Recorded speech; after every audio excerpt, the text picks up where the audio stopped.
Okay, hello guys! Welcome once again on our channel. This is Pinoy Toy Review Channel. And right now, ang re-reviewin nga natin ngayon ay isang Hulkbuster na hindi kita sa camera natin. Yan. Knock-off version. And nabili natin to dito sa Anime and Toy World. And ang price ito is 195 pesos lang, guys. This video is not sponsored by the store na binilhan natin itong Hulkbuster na to. Pero bago natin siya reviewin, commercial muna tayo. Enter Amazing Portrait, where we help you keep those precious moments close to your heart. Amazing Portrait is a small business built on our love for our special someones, our pets, our fur babies. We wanted to keep them close to our heart, and sometimes a photo or a 30-second video just doesn't cut it.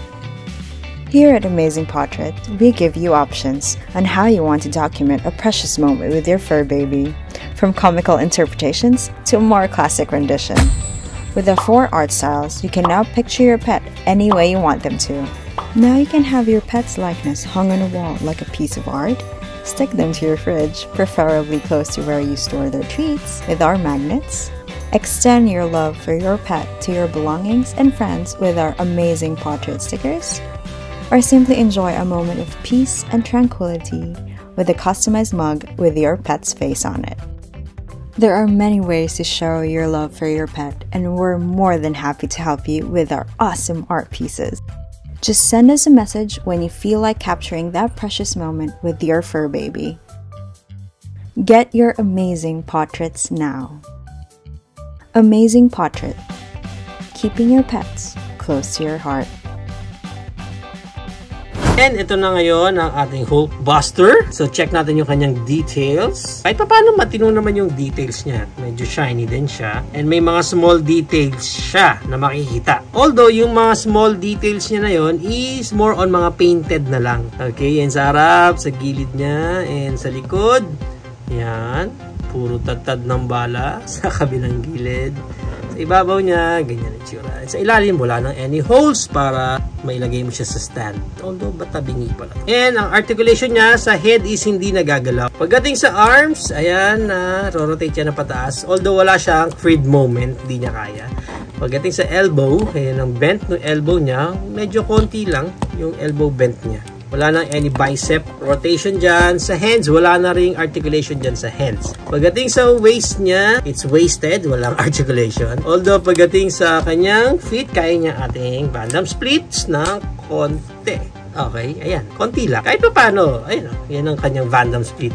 Yan. And then, ang kanyang high kick, wala siya talagang gaanong high kick. Yung back kick, ganun din. Wala siyang any rotation dyan sa thigh. Pagdating sa knee bend, parang dumidikit yung mga paints. Yan yung kanyang knee bend. And then, wala na any articulation dito sa paa. So, yun lang ang articulation nitong Hulkbuster natin na to. Although, may mga gimmicks din siya. Start off tayo sa gimmicks niya dito sa chest part. So, kung makita nyo dyan, meron siyang pa-ilaw. Yan. O, diba? May pa-ilaw siya. At yung ilaw na yan, ito yung button niya. Pinendot mo yan. Pushoo! Pushoo! Pushoo! Yan. Kasi si Ultraman pag nanghihina na. Ping, ping, ping, ping, ping. Yung isa pa niyang gimmicks is nandito naman sa kanyang helmet. Open niya na ganyan. Yun! Astig. At doon mo makikita si Iron Man. Yung ulo lang niya na naka-stick out. Wala nang katawan. Ulo lang talaga niya. Yung nandoon. Okay. Ang kulit lang kasi. Ulo lang eh. Pero at least diba, nag-effort sila na, hey, it's me, Iron Man. Kahit pa paano may ganong gimmick sila. So, para sa height naman ng Hulkbuster natin na to, ang height niya is around 6.75? Almost 7 inches eh. Almost 7 inches na siya. So, ano nga bang maganda dito sa Hulkbuster na to?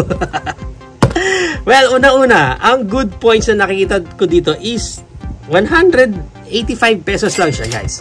185 pesos sigurado ako pag ito iniregalo mo sa pamangkin mo or sa anak mo or sa kapatid mo na bata or any bata na makaka-receive ng isang Hulkbuster. I'm sure magiging masaya siya. Kasi why not? Hulkbuster pa rin yan. Kahit na sabihin mong napaka-limited ng articulation niya, yung sa hands niya, pag ganyan-ganyan lang. Diba? Tapos yung gimmick niya, makita mo, ulo lang ni Iron Man doon. Tapos may pailaw-ilaw lang na ganyan. Still, it's a Hulkbuster. Imagine mo nung bata ka, tapos maka-receive ka ng isang robot na ganyan. 7 inches yung height niya. Diba? Parang kasi na nun. Wow, at least toy ang nakuha ko, diba? Hindi mug or hindi bimpo. Diba? So, less than 200 pesos. Meron ka ng Hulk Buster. Okay? Pero sa downside, wag na natin pag-usapan sa downside kasi from the price itself, I think worth it na siya para sa price niya. Nakakatayo naman siya na maayos, hindi siya tulad ng mga ibang knockoff version lang sa murang halaga, halos di na siya makatayo. Pero this one, napaka-sturdy ng tayo niya. Ayan o. Pwede mo pa nga siyang pag-exercise ng ganyan. Ayan. Kaya mo pa siyang i-position ng ganyan.